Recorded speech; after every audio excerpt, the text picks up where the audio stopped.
Super quickly, these are the three ways your body stores estrogen or utilizes estrogen.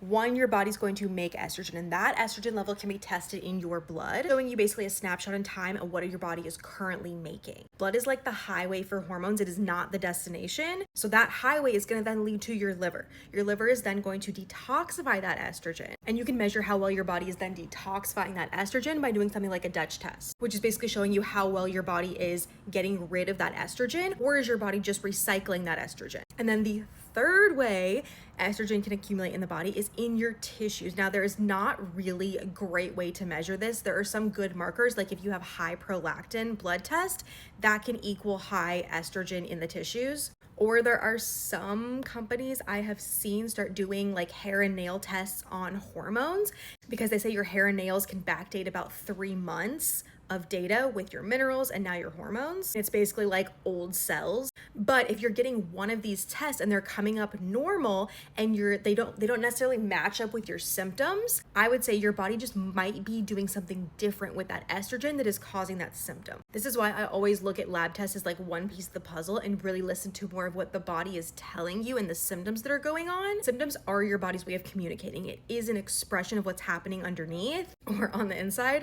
And this person said she did a Dutch test and her estrogen was actually low, but she's still getting really painful periods. I would have to look at her Dutch test to see what the markers are, especially what pathway is her estrogen being pushed down. That's also important. But this might also just be a classic example of you might have a lot more estrogen stored in your tissues, which is not going to show up on a Dutch test or a blood test. So always listen to your body and your symptoms versus if the lab test doesn't necessarily match up, just know that that one piece of the puzzle just might not be giving you the information that you're looking for. Hope this helps.